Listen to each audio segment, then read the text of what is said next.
এরম কি কখনো হয়েছে প্রচুর খেয়ে নিয়েছো আর খাওয়ার পর ভীষণ আফসোস হয়েছে যে কেন তুমি এতটা খেয়ে নিলে, অথচ যখন খাচ্ছিলে তখন এই কথাটা মাথায় রাখতে পারোনি, কিছুতেই নিজের খিদেটাকে কন্ট্রোল করতে পারোনি। কিংবা এরম হলো সকালবেলা ঘুম থেকে উঠে তুমি প্রমিস করলে আজকে সারাদিন তুমি কোনো আনহেলদি খাবার খাবে না, বেশি খাবার খাবে না, অথচ লাঞ্চ টাইমে থালায় দেখলে এমন লোভনীয় তোমার সবচেয়ে পছন্দের খাবার হয়েছে যে তোমার প্রমিসটার মনেই থাকলো না, তুমি প্রচুর খেয়ে নিলে।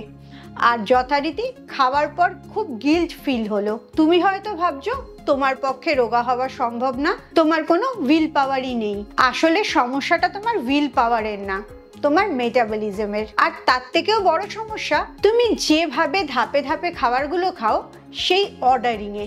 এই অর্ডারিংটা ঠিক করে নিলেই আগে কোনটা খাবে পরে কোনটা খাবে এটা যখন তুমি বুঝে যাবে আর ঠিক করে নিতে পারবে, তখন দেখবে এই সমস্যাগুলো আর তোমার হচ্ছে না। আজকে এরকমই একটা খাবার তোমায় বলবো, যে খাবারটা তুমি প্রতিটি খাওয়ার আগে যদি খাও তাহলে তোমার বেশি খিদে পাবে না, অপ্রয়োজনে তোমার ভালো লাগার খাবার হলেও তুমি সেটা বেশি খাবে না, তোমার মেটাবলিজমটা অনেক বেড়ে যাবে, আর তুমি না খেয়ে আছো এই ফিলিংসটা একদমই হবে না, সবসময় তোমার পেটটা ভর্তিই থাকবে। এই খাওয়ার আগে একটা খাবার তোমার পুরো ওয়েট লস জার্নিটাকে অনেক সহজ করে দেবে, তাই ভিডিওটা শেষ অবধি দেখো। Welcome to good life with Sukanya. আমি লাইফস্টাইল কারেকশন কোচ। আমার প্রোগ্রামে রোজ দেশ বিদেশ থেকে বহু মানুষ যোগ দিচ্ছে তাদের মানসিক স্বাস্থ্য শারীরিক স্বাস্থ্য ভালো করে একটা নতুন জীবন ফিরে পাচ্ছে। তুমিও যদি এই প্রোগ্রাম সম্বন্ধে জানতে চাও, আমার 2 ঘন্টার অনলাইন জুমে সেশন জয়েন করতে চাও, তাহলে এক্ষুনি নিচের হোয়াটসঅ্যাপ নাম্বারে LCW লাইফস্টাইল কারেকশন ওয়ার্কশপ এই কথাটা লিখে হোয়াটসঅ্যাপ করো। প্রতিবার খাবারের আগে যাই খাও না কেন তার আগে যদি এক বাটি স্যালাড খেয়ে নাও তাহলেই এই ম্যাজিকটা স্টার্ট হয়ে যাবে। তুমি ভাববে স্যালাড এটা আবার নতুন কি, বা এটা খেলেই বা এমন কি মারাত্মক উপকার হয়ে যাবে, কেন এটা খাবে আর কি উপকার হবে সেটাই এবারে জানতে পারবে। তুমি যদি স্যালাড না খেতে বসো, প্রথমেই পেলে মাংস আর রুটি কিংবা তোমার সবচেয়ে পছন্দের খাবারটা, সেটা বিরিয়ানিও হতে পারে বা পোলাওও হতে পারে, তুমি প্রচুর খাবে এবং নিমেষের মধ্যে তোমার থালা খালি হয়ে যাবে। আর যেহেতু তুমি তাড়াতাড়ি খাবে, তোমার ব্রেনে সিগন্যাল যাবে যে তোমার পেটটা ভরে গেছে। এই সিগন্যালটা যেতে একটা সময় লাগে, পেট থেকে যতক্ষণে ব্রেন অবধি কথাটা পৌঁছাবে ততক্ষণে তুমি অনেক বেশি খেয়ে ফেলেছো। কিন্তু এই একই খাবার, তোমার সবচেয়ে পছন্দের খাবারটা খাওয়ার আগে তুমি যদি এক বাটি স্যালাড খেয়ে নাও আর স্যালাডটা খাওয়ার পরে তুমি তোমার পছন্দের খাবারটা খেতে শুরু করো, তাহলে এই টাইম গ্যাপের মধ্যে তোমার পেট ব্রেনকে সিগন্যাল পাঠিয়ে দিচ্ছে অলরেডি তোমার পেটটা অনেকটা ভরে গেছে। আর যেহেতু স্যালাডের মধ্যে প্রচুর ফাইবার থাকে, তোমার পেটটা অলরেডি এই স্যালাড দিয়ে তুমি অর্ধেকটা ভর্তি করে নিচ্ছ, তাই যতই পছন্দের খাবার হোক না কেন খুব বেশি খিদে আর থাকবে না তোমার। স্যালাড খাওয়ার আরেকটা উপকার হয়, তুমি যখন বিরিয়ানি খাচ্ছ, পোলাও খাচ্ছ, ভাত বা রুটি খাচ্ছ, তখন তোমার রক্তে একটা সুগার স্পাইক হয়, যেটার জন্য তোমার ভুঁড়ি বাড়ে অনেক বেশি, ইনসুলিন বেশি বেরোয়, ফ্যাট ডিপোজিশন ভুঁড়িতে বেশি হয়। কিন্তু তোমার স্যালাডের মধ্যে যেহেতু প্রচুর পরিমাণে ফাইবার আছে, ওই সুগারের স্পাইকটা হয় না, আর এর জন্যে তোমার খিদেটাও কম পায়, পেটটাও ভরে থাকে আর ভুঁড়িটাও একদমই হয় না। ওভারঅল এক বাটি স্যালাডই তোমার পুরো খাওয়ার প্যাটার্নটাকে চেঞ্জ করে দিচ্ছে। খুব সহজেই তুমি ওজন আর ভুঁড়িটা কমাতে পারছো, তোমাকে জোর করে না খেয়ে থাকতে হচ্ছে না, অটোমেটিক্যালি স্যালাডটাই তোমার পেটটাকে ভর্তি করে দিচ্ছে।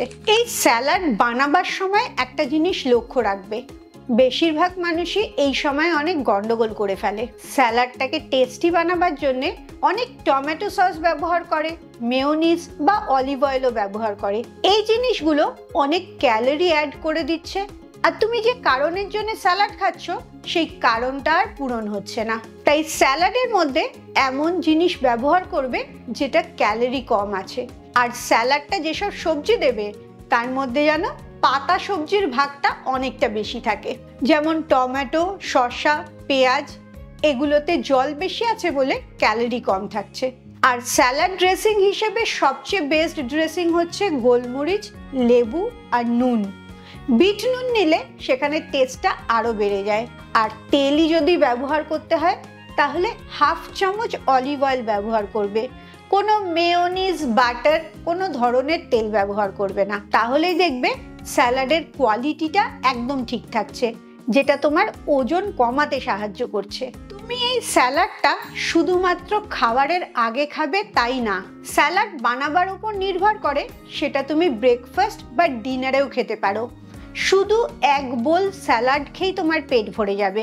তুমি যদি ব্রেকফাস্ট বা ডিনারে শুধু স্যালাড খাও তাহলে স্যালাডটা বানাবার ধরন একটু বদলে যাবে। তার মধ্যে তখন শুধুমাত্র সবজি দিলেই চলবে না, প্রোটিনও দিতে হবে। তুমি নিরামিষ খেতে ভালোবাসলে সেখানে টোফু বা পনির ইউজ করতে পারো, আর আমিষ প্রোটিন ভালোবাসলে সেখানে মাছ, মাংস, ডিম যে কোনো জিনিস ব্যবহার করতে পারো, এমনকি চিংড়ি মাছও ব্যবহার করতে পারো। স্যালাড যদি একটা ফুল ডিশ হিসেবে তৈরি করো তাহলে তার মধ্যে প্রথম প্রোটিন দিচ্ছ, যে প্রোটিনটা তোমার ভালো লাগছে, তারপরে শসা, টমেটো, পেঁয়াজ দিচ্ছ, তারপরে অবশ্যই নানা রকম শাক সবজি দেবে। সেটা পালং শাক হতে পারে, ধনেপাতা হতে পারে, বাঁধাকপি হতে পারে, ফুলকপি, ব্রকলিও হতে পারে। যে সবজিগুলো কাঁচা খাওয়া যায় না বা তুমি কাঁচা খেয়ে সহ্য করতে পারো না, সেই সবজিগুলোকে একটু ভাপিয়ে নেবে, তাহলেই তুমি আরামসে স্যালাডে ইউজ করতে পারবে।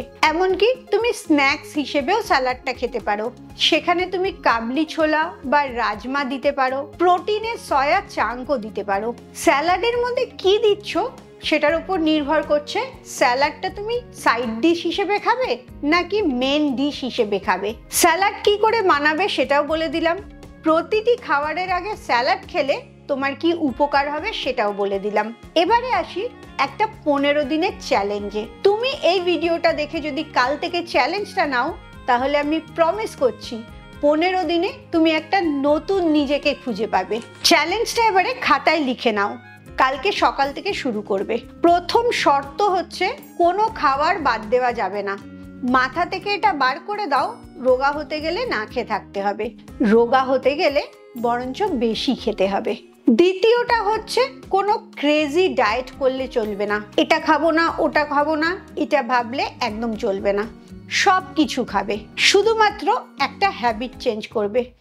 লাঞ্চের আগে এক বাটি স্যালাড খাবে। ব্রেকফাস্ট আর ডিনার যদি নর্মাল খাও, মানে বাড়িতে যা রান্না হচ্ছে সব কিছুই যদি খাও, তাহলে তার আগেও এক বাটি স্যালাড খাবে। আর যদি শুধু স্যালাডটাই তুমি ব্রেকফাস্টে আর ডিনারে করতে চাও তাহলে স্যালাডটা যেভাবে বললাম প্রোটিন, ফাইবার, সবজি সব মিলিয়ে, আর ড্রেসিংও বলে দিয়েছি কি ড্রেসিং ইউজ করবে, শুধুমাত্র লেবু, নুন আর গোলমরিচ, ব্যাস এইটুকু হলেই যথেষ্ট। এই 15 দিন শুরু করার আগে তুমি তোমার ওজনটা মেপে নেবে আর ভুঁড়ির ইঞ্চিটা মেপে নেবে। 15 দিন এই স্যালাডটাকে নিজের খাবারের মধ্যে যোগ করবে আর 15 দিন পরে আবার নিজের ওজন মাপবে আর ভুঁড়িটা মাপবে। দেখবে কত ভালো রেজাল্ট হয়েছে, আর রেজাল্টটা অবশ্যই আমার সাথে কমেন্টসে শেয়ার করবে। এবারে তুমি জাস্ট কল্পনা করো, মাত্র 15 দিনে কোনো খাবার বাদ দিচ্ছ না, তোমার পছন্দের খাবার স্যাক্রিফাইস করছো না, শুধু খেতে বসার প্রথমে এক বাটি স্যালাড খেয়ে নিচ্ছ। এই সামান্য পরিবর্তনটাতেই তোমার অনেকটা ওজন কমে যাচ্ছে, ভুঁড়িটা একদম পাতলা হয়ে যাচ্ছে, তুমি কোনো খাবার স্কিপ করছো না, মনে হচ্ছে না যে তুমি ডায়েটিং করছো, এটাও ভাবছো না যে তুমি না খেয়ে আছো, কারণ তোমার পেটটা সবসময় ভর্তিই থাকছে।